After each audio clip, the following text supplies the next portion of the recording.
as well. And I'll turn it over to Heather. Hi, everyone. My name is Heather Deason. I'm the Senior Director over the Monitoring Operations for Alert Media, and I'll just be here today to kind of talk a little bit about the Alert Media app, how you can use it, and some kind of tips and tricks to make sure you get a really good, fast police response. Awesome. All right. So let's dive into today's webinar, which will focus on optimizing emergency responses, including coordination with law enforcement and dispatch.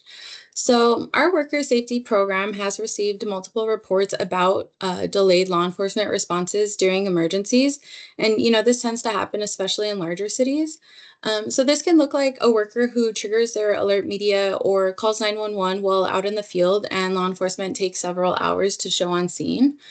So today we'll provide an in-depth presentation that addresses this issue, and our presenters will cover how field workers can signal for help during an emergency, how law enforcement typically prioritizes calls, the communication strategies that can help expedite response times, and the roles and responsibilities of both workers and supervisors during emergencies. All right, so getting started, we'll take a look at the parties involved when an incident occurs. So during a time of an emergency, there are several stakeholders involved. First is going to be the DFPS worker who is requesting the assistance. Then the Alert Media Monitoring Center if the caseworker used their app to signal for help. Another stakeholder is the dispatch center. They will communicate with either the caseworker or the Alert Media Monitoring Center on behalf of the worker about the incident. And lastly, there is the law enforcement agency that will be providing the assistance to the worker. So there are a lot of moving parts during an emergency, and each stakeholder plays a different role. However, one important thing to understand is that everyone involved has a collective goal, which is to keep the community safe. And, staff can help facilitate this by establishing a functional working relationship with all that are involved. So now I'm going to pass it back over to Marshall, and he can explain what an emergency is. Sure. So what is an emergency? It's a serious, unexpected, and often dangerous situation required immediate action. And that's just something off the internet. But what I'll tell you is an emergency is different for everybody. It becomes from what you're able to handle, your life experience, what you view as something that's an emergency versus what somebody else may view. For instance, somebody with a gun may seem like an emergency to you. However, somebody that's a hunter may say, yeah, he's just in there cleaning his gun. So an emergency is really going to be personal to you, more so than it is a general term. But I think the important thing is it's something you didn't expect to happen. And we deal with that every day from every division that we send out in the field. Where do they happen? At home, at the office, driving, anywhere. As y'all know, you're much more likely to be in a car wreck getting to the place that you're going than being into an incident where you go. But that doesn't lessen the fact that we need to be careful on anything we're doing, pay attention to your surroundings, and be prepared for those emergencies. And I want to bring up, we're going to mention this just for a minute because I know it's probably at the top of everybody's mind, is what about in CWAP, Child Without Placement? For those of y'all that have to watch these kiddos when we don't have placement, y'all have probably seen what we would all agree is an emergency. But it's a little bit different. And the reason it's different is because this isn't necessarily somebody you can walk away from. They're your child. They're in the custody of the state, which means you have to protect them all while protecting yourself. But that doesn't mean you have to put yourself in danger in order to do so. I would tell you probably the best way to think about what you're going to do is go ahead and meet with your supervisor now. Don't wait until something happens. Go meet with your supervisor now and run through some scenarios. What if a kid that I'm watching brings drugs into the facility? What if the kid that I'm watching starts threatening another child or another adult? What if they bring a gun into the facility? What if they get into a fight? Run through these scenarios now, not when it's happening, because in the heat of the moment, you're going to do whatever you got to do to survive. It's muscle memory. You're going to do, the fight or flight thing. And that's what you want to avoid if you can, is get out there and prepare for that beforehand. But again, the biggest thing, get with your supervisor. You can't just walk away from these kids, but you can save yourself if things get really south.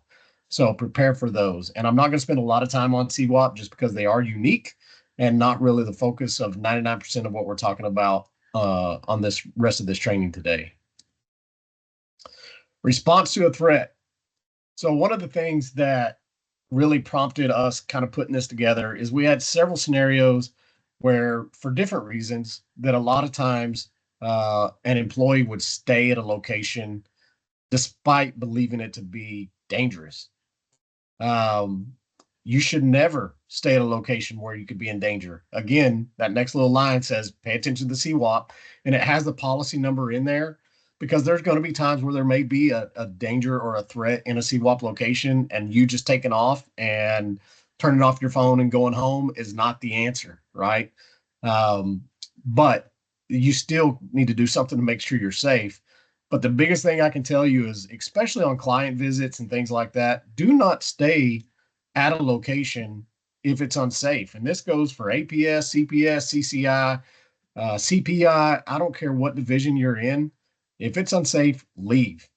Um, Plan how you're going to leave as soon as you get there, before you get there. I see where that's a lot of what happens to us is we get there, we get complacent, and then something bad happens and we haven't prepared for the what ifs. So always plan for those what ifs.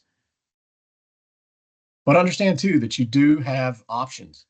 Um, but what do you do? So if things happen, do I call 911? Do I run and hide? Do I fight? Do I do alert media?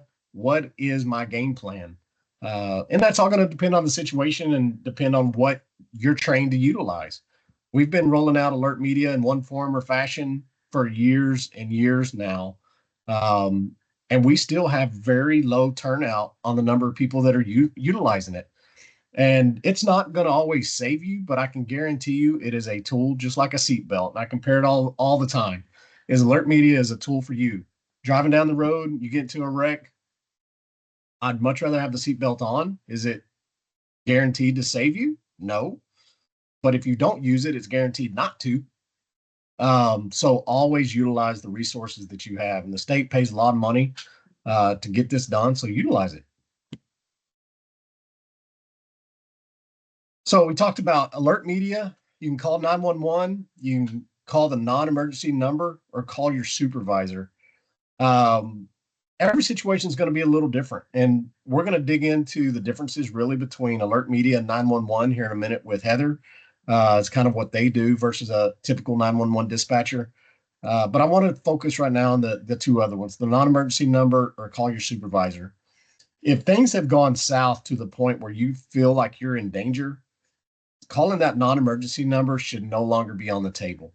The non-emergency number should always be something that you utilize, um, say to make a report or to report a kid as a runaway or something that's not right now happening. Um, Same thing with your supervisor. We train people from the minute that they start in this agency that everything you do goes through your supervisor, and it absolutely should. However, if I'm in the middle of somebody shooting at me, I'm going to call 911 before I call my supervisor because my supervisor absolutely will probably have my best interest at heart, but that is a third party and it's delaying the response to whoever's going to get me help. So make sure that even though we train and train and train, call your supervisor, you're only doing that when it's safe to do so. And then, like I said, 911 and alert media, I'm going to say they're almost synonymous. Alert media is going to turn around and basically call 911 and give them some info, but there's some stuff that they're able to do that you may not, given the circumstances that you're involved in, or maybe it's better to call 911. It's not a you shall do one or the other. Sometimes you could do both, depending on the situation. So which is better? Again, it's not a right and wrong answer. 911 is a call center. Alert media is a call center. So if you go through alert media, you're calling a call center who's going to call another call center and let them know what's going on. But again, especially if you don't have a voice. If things are happening and you need somebody else to speak on your behalf because the situation has blown up so bad, then probably alert media is a good tool to use because they're going to know your location. They're going to already have, hopefully, the information that you entered in there of what you're driving, what time you expected to be there. There's a lot of information that they gather, hopefully, that you put in there before you went out to that location that they're going to have access to, and they can relay that information where you maybe can't or can't remember because it's in the heat of the moment. So, again, it's not better one way or the other. Um, and we're going to discuss a little bit more about alert media. So I'm actually going to let Heather take me over here and kind of go into that. Perfect. Thank you so much. Again, just to quickly introduce myself, my name is Heather Deason. I am the Senior Director over the Alert Media Monitoring team. And just some background on me, I've actually been with Alert Media for coming up on 9 years and actually launched the program back with DFPS. So I literally remember sitting at my desktop watching the very first session go live, the very first tether pull, the very first time we sent first responders. So it's definitely something that's really, really special to me. Prior to that, though, I do have the unique background that I actually was a first responder. So for 12 years prior to Alert Media, I worked with the Travis County Sheriff's Office here in Austin, Texas, doing 911 emergency response as well as training for agencies across the state. So coming to you today just to kind of give you a little bit of information on exactly what alert media is, how you can use it, and some tips and tricks just to make sure, like Danielle was saying at the beginning, that we're really getting you a quick response through the alert media side. Okay. Because ultimately people are not trained on what to do in emergencies as well as you would be in a first responder state, right? And so we always go back to that training. We always go back to what's easiest. So we're going to kind of walk through that and just help you to understand how to get there, right? So the first thing we're going to talk about is what is alert media. If you're here, I know you've heard about the app, you've heard about the initiative to make sure that we can keep you safe. But what is it and how can you use it in your everyday lives, right? So alert media is going to be a service that comes with an application called Alert Media on your phones. You're going to be able to use this to request assistance by pushing a panic button or starting a monitored session so that we can watch your GPS and keep up with you in a timed way to make sure that once you're finished with your check-in or your CWAP, whatever you're doing, the team knows that you're okay. Or if you don't check in, we can start a response to be able to get you first responders to your location. It is going to be 24/7, 365 monitoring by a really highly trained team of professionals that also have the same background in first response that I do as well.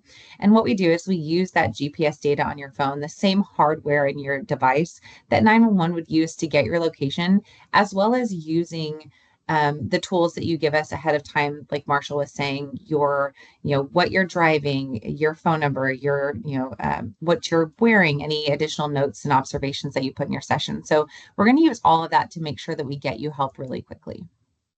So when it comes to using these tools to keep you safe, though, and Marshall touched on this, but what should you use? Alert media or 911, right? So I'm just going to go through what alert media and 911 can do and how we can use them together.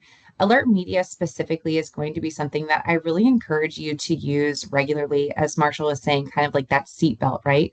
This is going to be something you can use proactively to activate before you go into a situation, whether you know if it's going to be dangerous or not. So we're going to be able to monitor your location and have preemptive information so that if something bad does happen, we hope it doesn't, but if something bad does happen, we have additional information that 911 is not going to have right off the bat, right?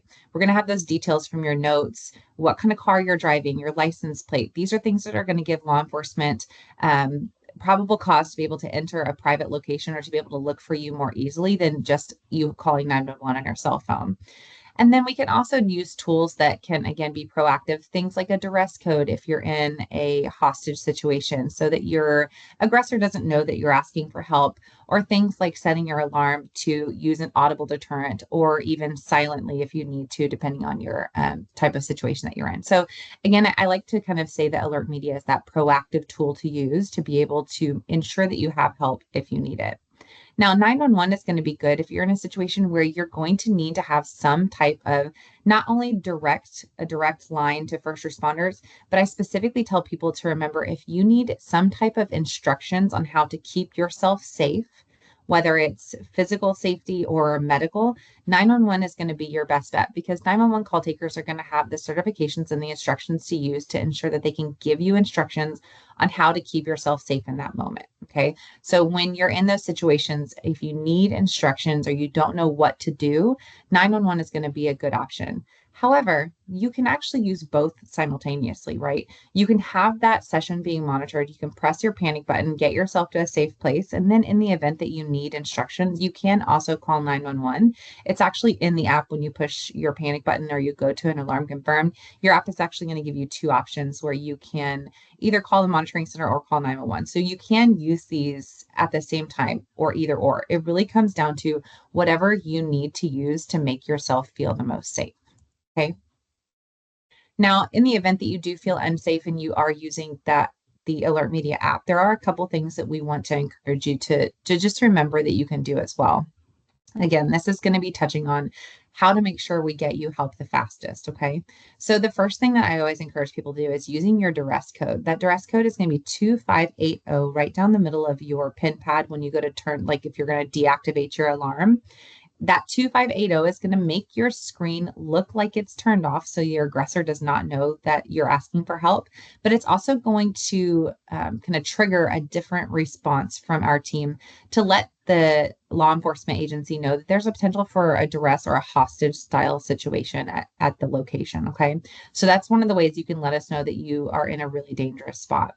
Also, when the panic button is pressed or your timer expires, our monitoring center is going to call you to see if you do need first responders to continue. Now, I'll have a call taker that's also calling first responders at the same time, so it's not slowing down the response, but we do call to say, hey, do you need additional assistance or do you need them to continue? If you need help, you don't have to answer the phone. Our team is going to continue first response if you don't answer. Okay, so that's one way that you can kind of make sure that you trigger that response. The other way is that if you have an open line with us, if you answer your phone, leave the line open, our team can hear things in the background and relay that to first responders as well. So again, you have a way to keep yourself safe and not let your team or your aggressor know that something is going on in that moment. Our team is trained to listen for those things in the background to get you additional help. And then also answering your security question incorrectly is again going to trigger our team to know that obviously you know your birth city, right? So if you're answering it wrong, you're telling us again one step more that there's something else happening. So you can always have those three options as well to enhance that response.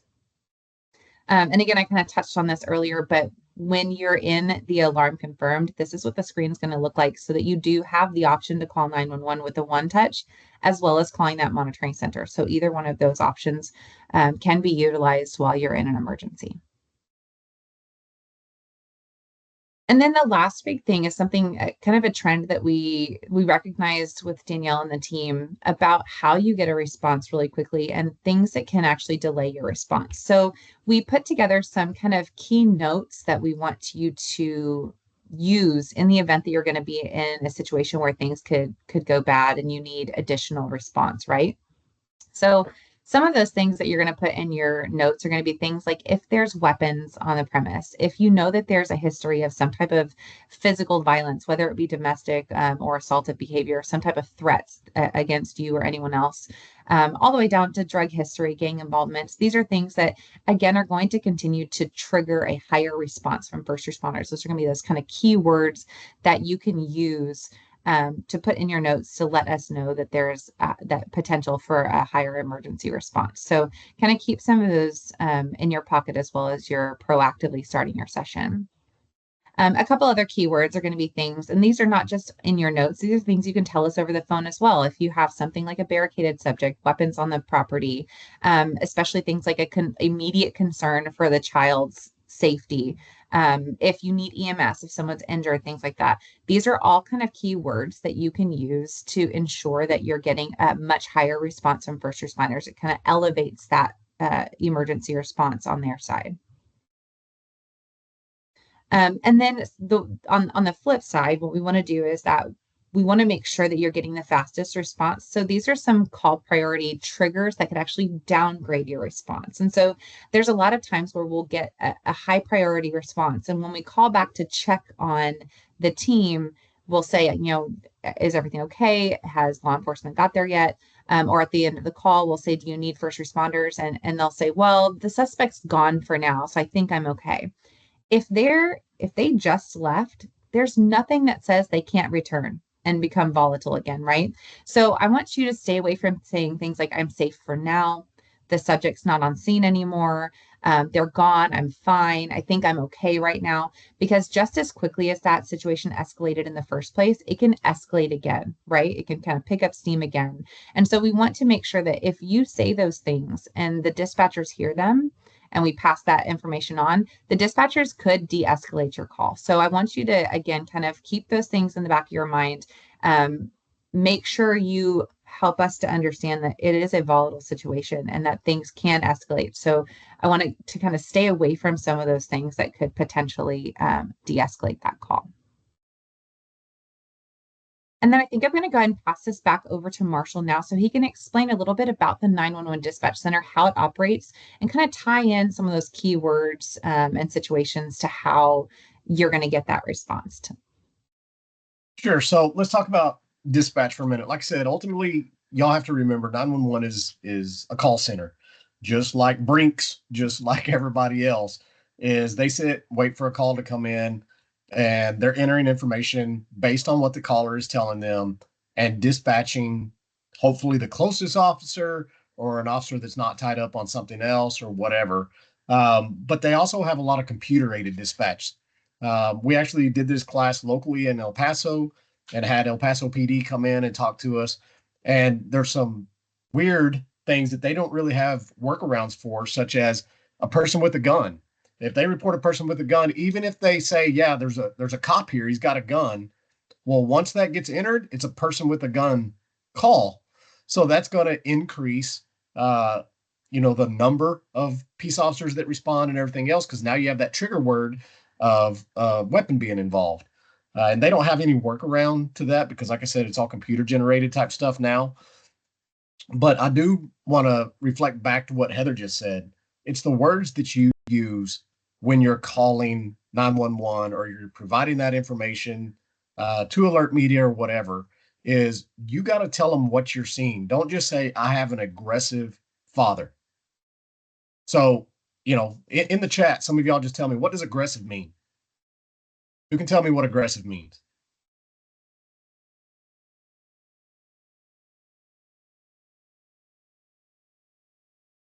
You can go ahead and put your responses in the chat. Okay, fighting, combative, someone has become physical, violent, yelling, raised voice. So we have everything from people actually fighting to a raised voice. And you know what? The word aggressive means all of those. I see assaulting in there.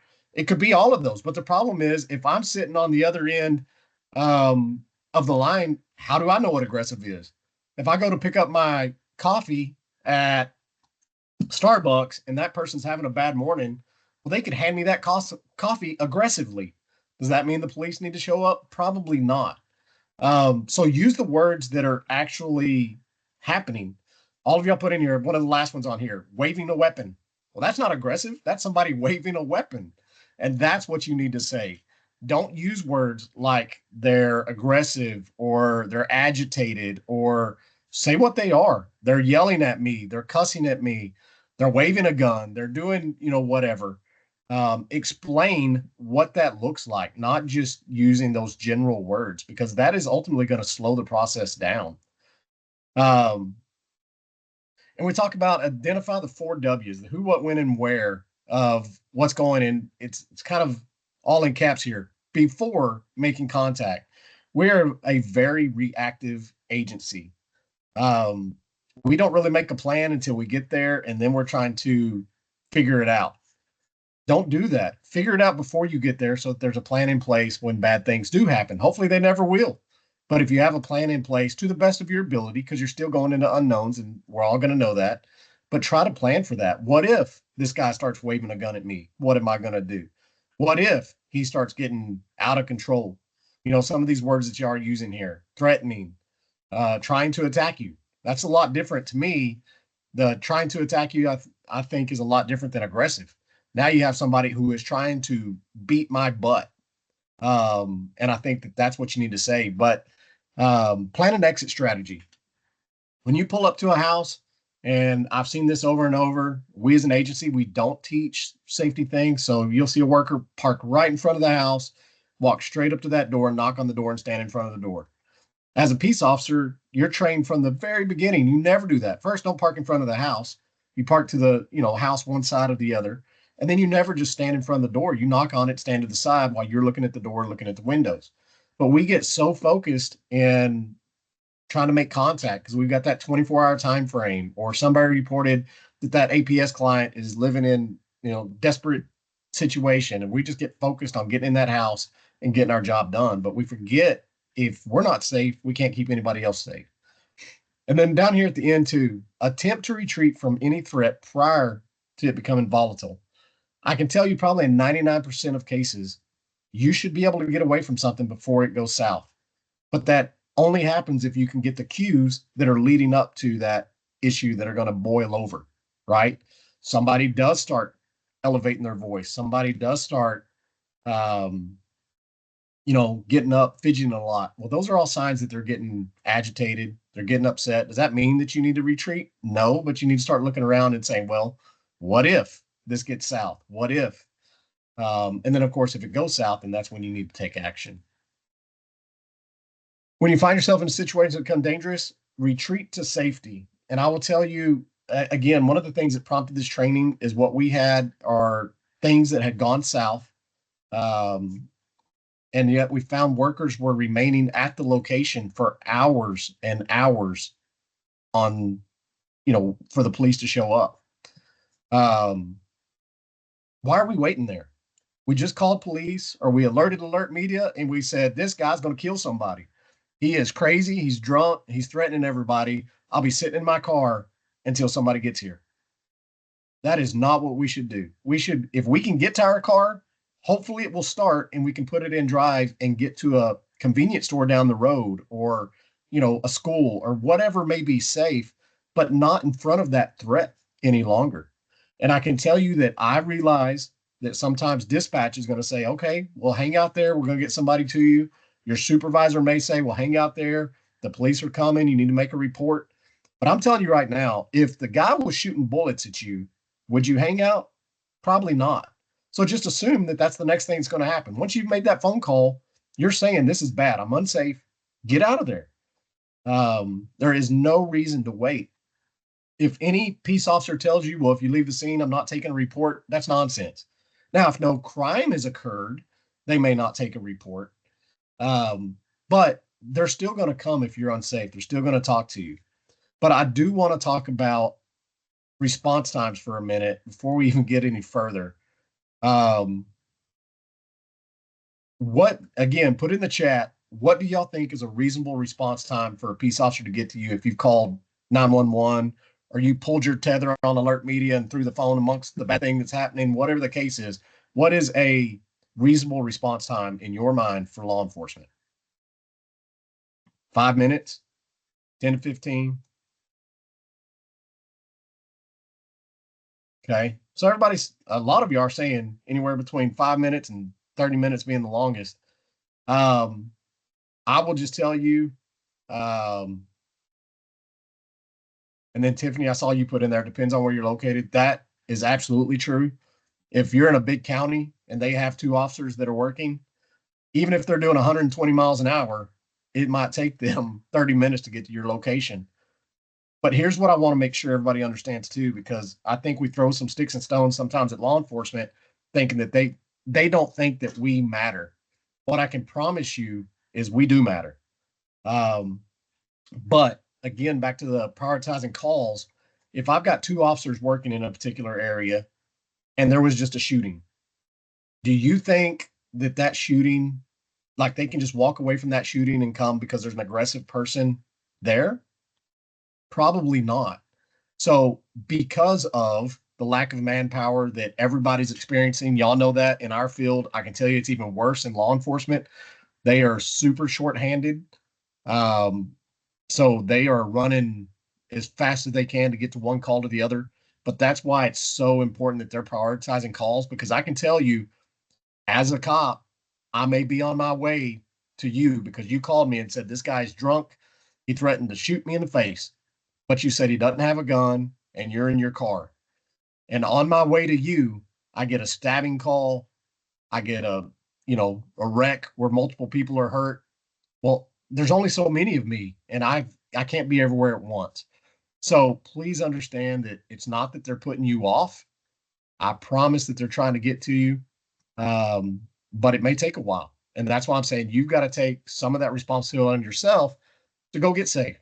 If you can, there's going to be circumstances where maybe you can't get safe and you are stuck in a room somewhere with a bad guy. Well, then hopefully police get there as soon as possible. Hopefully you'll use some tactics to try to talk yourself out of that situation. That's where alert media is really good. They can be on the phone and they're relaying that information as they're hearing it. But most of these circumstances, you're able to get free. So do it. Get in the car, drive away. Supervisor's role. So again, y'all all know it. We say it all the time. Talk to your supervisor, staff with anything. If a guy's using drugs, you need to talk to your supervisor. If the baby's got a dirty diaper, staff with your supervisor. So we're trained with that, but you have to remember too, as a supervisor, your role's a little different when you're talking about worker safety. It's not, well, let me see what we need to do to check a box here, because that's what we do all as supervisors, right? We got a list, we got to check the boxes to make sure our folks are doing it right. But if you have a worker that calls you and say some bad thing just happened, the first thing you should say, are you okay? Are you safe? Right? Because if they're not, the first thing that you say after that is, well, let's get you safe. Are the police there? Are they on their way? Those should be the first thing at the top of our mind is, let's get you safe. Then we'll deal with whatever it is. Because if you're not safe, you can't protect, adults, children, or anything in between. Um, and another thing as a supervisor, you should always do too, and we don't ask enough, to be honest, is where are you at? What's your location? Because here's the thing, I'm not saying that I'm going to be able to get the police to you any faster. I'm going to get anything, to move along any better, but I need to know where you're at. That way, if I need to come out there, I can come out there. Let's see what you're doing. And if you're not at that location, well, where are you headed? Let's get you safe. We had one years ago where a lady was chasing one of our workers. She was chasing her in the vehicle. She was on the phone with 911. She ends up getting a hold of us. She says, she's still chasing me. What do I do? We said, come to the office, right? That was the closest location to where she was. It wasn't a police department close. Come to the office. As soon as she got to the office, she ran inside. We locked the door. So, talk to the supervisor. Supervisor, you got to take control of that situation as much as you can. But then after all the safety issue is resolved, then you can worry about everything else. That's when we notify worker safety and we say, hey, by the way, this bad thing happened. This is, a debrief, if you will, but that's not what we need to do in the moment. We need to take a breath, get the safety issue handled, and then we can follow up, sit down. Are you okay? What needs do you have? Even long term, can we get EAP involved, peer support involved? What is it we can do to get you through this traumatic event? But that's all after the safety issue. Y'all know the whole fight or flight. When you're geared up and your body's in motion, people could tell you anything in the world, and it just goes in one ear and out the other. So that's something as a supervisor you need to take into account. Let's not try to bring that person in and grill them about everything. Give them a minute, get that adrenaline out of their system, and then we can sit down and talk to them. Denise, you put in there, it's important to have your location in your calendar. Super important. I will tell you that is not utilized nearly enough. But have it in there. Have it where your supervisor can always look. And it's not micromanagement. I know a lot of people think that is it my supervisor just wants to keep their little thumb on me. It really is a safety issue. I can guarantee you. If your supervisor is trying to micromanage you that way, then they need more work. but I promise you supervisors are overworked as it is, and they're not looking for more. So it is absolutely for a safety reason that they're doing it. Okay, again, I don't know if y'all have noticed this kind of throughout this training, but leave. Supervisors, you got to tell your people, leave the situation. That's one thing that when we put this together, I wanted to make sure because it happens over and over again where we're staying at that location for whatever reason because we think that that's the way to get help. But if that's where the bad thing is happening, we need to get away from that location. Um, again, it's not just a supervisor role, it's a caseworker role too. If you can get out of there, just go.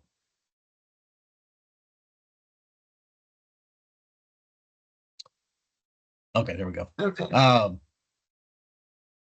So what to know when requesting law enforcement assistance? Again, we just talked about how long it should take law enforcement to show up, but let's look at some general priority type levels. You have priority 0 through 3. Um, and basically, as a cop, this is when do I turn on my lights? When do I turn on my siren? When do I get to go through stop signs and red lights? Or when do I just need to pull up and take a report? And that's different depending on every situation. And again, going back to what Heather said several slides ago, it's all going to depend on what you said when you made that phone call. Because if you said, look, this guy's drunk, he's got an attitude, and he is doing nothing but yelling at me, I can promise you cops are not coming with lights and sirens. Absolutely, they're not. But if you say this guy has got a gun, he says he knows how to use it, he won't let me out of this back room, yeah, lights and sirens all the way. Hopefully from several different directions coming your way. Um, but it all depends on what you say and how you say it. Because I think of all the ones that we really took a deep dive into and the police took hours and hours to show up or didn't show up at all, that's because some of these lower level ones, if it never escalates after a few hours, it kind of just falls off the radar altogether. After 3 or 4 hours, if a cop hasn't made contact with you, they just scratch that one and move on to the other 50 that they've got in line. So I'm not saying that you should ever try to puff up the situation at hand, but be honest and tell them what's really happening and tell them this guy's crazy. He's got a samurai sword and chasing people around in the yard. I'm getting out of here because the cops don't need to come to you. They need to go to the person with the samurai sword, right? So you need to tell them this guy's at this location doing this bad thing. Peace out. I'll be at the local Circle K if you need me. But don't stay there and watch the guy and say, oh, yeah, he just hit one of his kids with a sword. Oh, and he stabbed his dog. They don't need that play by play because all that does is put you in further danger. So get out of that situation and let law enforcement handle it when they get there. So one thing just to let y'all know, the SI division was tasked with handing out flyers, and communicating with call centers, 911 call centers, police departments, that kind of thing, with what alert media is all about. Because I'll be honest with you, if I'm in Podunk, Nowhereville, and alert media calls me, and I've never heard of alert media, or if I'm in downtown Houston and I get 500 calls a day from different organizations, um, it doesn't mean a lot. It's just another one. Oh, it's somebody triggered another alarm, right? But we need to make sure that they understand that this is a panic alarm. This isn't just a run of the mill. Somebody broke into, the local shop. This is somebody's in danger. Send something out. So we're going to be doing that over the next few months where we're going to try. Now, I don't know if y'all know, but there's thousands of law enforcement agencies in Texas. So we're getting plans together on the best way to tackle all of those. Um, and we'll try to get those out, try to train our law enforcement counterparts, because that way, whenever alert media does call them, they say, oh, this is one of those that we just heard about. That means these people probably really need us. Because as a state employee, as a member of DFPS, you're considered a government official. And whether we all want to believe it or not, we all try to take care of our own. So police are going to try to take care of other cops, other government officials, and all of that. Not that they're going to look away um, with any other member of the public, but it kind of puts us on a little bit of a pedestal. And I know it doesn't feel that way when you're the one out there waiting for hours and hours for law enforcement. I know it doesn't feel that way at all, but I promise you that they're trying to take care of their own. So, um, either way, so that's what's coming up in the next few months. On the screen, you're going to see, if you don't already know who your chain of command is for special investigations in your area. Um, Greg Eakins is the big man that runs special investigations. And then Aleda, Philip, myself, Chad, and Rob are the RDs throughout the state. And you can see your corresponding regions there. Again, we are not experts in dealing with safety or problems or concerns, but what I can tell you is we do take it serious and we will get you the help you need if it comes down to meeting with law enforcement or something because there was an incident. We'll absolutely do that. We here in my neck of the woods, we just did that with a um, cop that wasn't quite doing his job. So we went and met with the chief and kind of opened their eyes to some behavior that was not real great. So we don't mind making those contacts, helping out where we can on that kind of thing. And also delving in. If y'all notice in y'all's neck of the woods, especially supervisor and stuff that are on here, if y'all notice that y'all are calling the police and they never seem to come in your area, or won't take reports for your people, reach out to your special investigations RD and say, hey, what's up with Houston? Why is Houston not taking our stuff? And we'll probably say, well, Houston doesn't take our stuff either, but we're working on it. Because, every agency is different, but we do constantly, try to build those relationships. So never hesitate to reach out. With that being said, I think I'm going to hand it back over to Danielle and let her wrap this thing up. Thank you, Marshall. Yes, and just know that you can always contact the worker safety inbox for support or the alert media help inbox also if you ever need assistance with your app or anything like that. And I dropped it in the chat, but also know that this PDF you can download it so you can have it as a resource. And yeah, it just breaks down kind of everything we've been talking about today, what to know when requesting law enforcement assistance. And then it does have some of those key phrases that Heather was talking about earlier, just so we have them available. And before we get into the question portion, can I ask that everyone please take out their phones and scan this QR code just to let us know how you enjoyed today's presentation. And then we can get started. If you do see your Q&A chat at the top, the box, you can go ahead and start dropping in any questions that you might have. And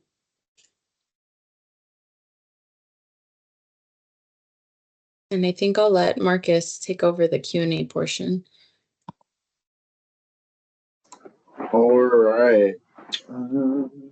Let's see. I'm probably not the main presenter. We're going to start at the bottom and we're going to go through some of these questions to try to get an answer for you so that we can optimize our alert media usage. First question comes up is, why is it so difficult to use the new alert media? I'm not sure what that question means, but for those who were prior Safe Signal users, it was pretty exactly the same. We did have some slight adjustments in the program to make it easier for our users, such as using the volume buttons now to set an alarm. But as far as the interface, it almost remained the same. We just actually had to switch the name due to some legacy issues. But other than that, it's the same program as Safe Signal that we had before. If you have any questions or would like someone to walk you through the app, then always get in touch with myself or Danielle and we'll walk you through the program. Hopefully that answers your question. Let's see. Next question. Alert media disappeared from my phone. How do I get it again? Danielle, you can answer this one. Yes, so it didn't disappear, but what it did happen is that We all got our iPhone refresh, so I know that happened throughout the agency. It is on your phone. You just have to look in your comp portal, which is basically like the app store for DFPS. And so you'll find the comp portal on your homepage, and Alert Media should be one of like the only maybe like 5 apps we have on our phone. So it should be on there. You should be able to hit download and reinstall it on your home screen. Again, if you need help or if it's not there for whatever reason, just reach out to me and I'll look into it for you. Thank you, Danielle. See, our next question says, I cannot get into the app. It will not authenticate. Okay, if anyone's also having any registration issues, you could reach out to the inbox right after this or I'll see who's needing help and I can go ahead and see to get you set up and registered with the app. And this next question is for Marshall. It says, is it safe for workers to stay because they say the kids are there and they think the kids are in an unsafe situation? Okay, and I might be looking at this wrong, but is it safe for workers to stay because they say the kids are there? Again, maybe I'm not fully understanding, but if kids are there, that doesn't change the fact that we're not safe, right? We say never leave a home when kids are unsafe. If you know they're unsafe, you need to do something to intervene. But that doesn't apply if you're unsafe, right? Because if you get hurt, you can't save anybody else. So what I want to tell you is, and I say it all the time too. Sometimes you have to retreat, and it's not because you're running away. It's because you're going to go back and you're going to get additional support, whether that's the police, whether it's another worker, because maybe it's not so dangerous, but it's just something don't smell right. So you bring in another worker with you. Maybe you wait, go back when it's daylight.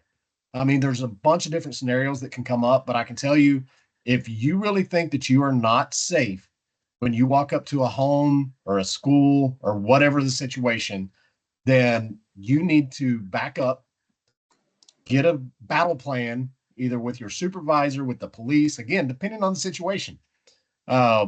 But absolutely don't stay in an unsafe situation, because if you're not safe, you can't make sure the kids are safe. Thank you. I'm trying to read the chat and the Q&A at the same time, so forgive me. Thank you, Marshall. For those asking for the QR code, Danielle will put it back for you. Let's see. Next question. Why are workers told to go back to a home where the worker has been threatened? That is actually a management issue. That is not a worker safety or SI issue. It's something that has been brought to our attention. We are talking about it, so hopefully in the future this won't be a problem. But it is something that has been noticed and it's becoming a trend. But we'll get in front of it and hopefully this won't happen again. Let's see. Next question. How can we get a system set up when Alert Media doesn't work? I have problems where I am in areas with no phone services.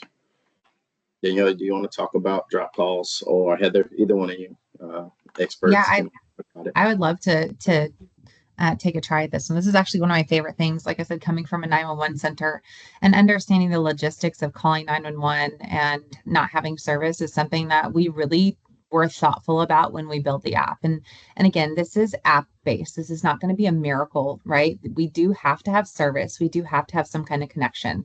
But what we did is, when we thought about that, we thought, what can we do so that if you're going into a place where you don't have connection or you lose it, how can we still know that you need help, right?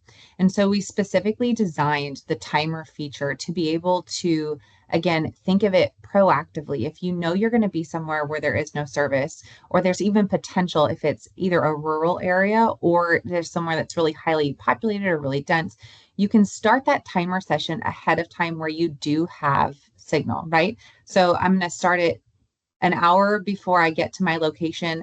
I'm going to put in my notes that I'm not going to have great service. There's a landline at this location, or maybe, here's a backup number. I'm going to be here for this amount of time. And in the event that your timer runs out, whether you have signal or not, it's going to notify our team that you have not taken action to be able to end your session, right? You have not gotten back to a place where you can turn that session off. So we want you to use it ahead of time, putting in that timer session, going to a location where you may not have service, allow that timer to run out, And in the event that you need help, you're going to still get assistance. And then if you don't need it and your timer is okay and everything's fine, you leave and you turn your session off when you have time again. So those are some of the ways that we combat not having a great signal, because ultimately, if you're somewhere where you don't have a great cellular signal in the first place and you call 911 or you dial 911 and you're not able to talk, the chances that you're going to get help in a really specific location are not always going to be great. I think the FCC requires that cell phone companies provide like a 300-yard radius for location. That's like 3 football fields, right, of a radius to look for you if you can't give them really specific instructions on where to go to look for you.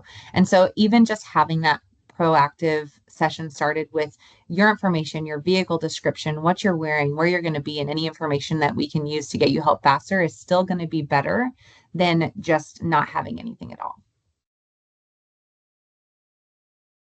Thank you, Heather. Hopefully that helps. If not, definitely continue to drop your questions in the Q&A section or the chat if you don't have access to the Q&A section. So moving on to Danielle, how do we get a tether? Yes, you can just, again, email the help inbox and we'll be sure to send them out. I know a lot of people still prefer to use the tether option, so whichever way works for you, we'll make sure that we send some out to you. Thank you, Danielle. And someone asked, this is probably from Marshall, do we still have 1,800 distinct law enforcement entities in Texas? I don't know the number. I think it's actually more than that as far as entities by the time you consider all our local, state, and federal partners. But there are a ton. Now, when and I say this too, we work with most of those, but how we work with them is all different. So when we're going out and we're talking to alert media, the ones we're focusing on are those that are going to be sending cops out to us, right? So it's probably not going to be our federal partners. They're not dispatching people out to us. But we are going to try to hit all the local folks, even constable's office and stuff like that, because they're hearing that on the radio. DPS hears it on the radio. So we're going to try to get to all of those agencies.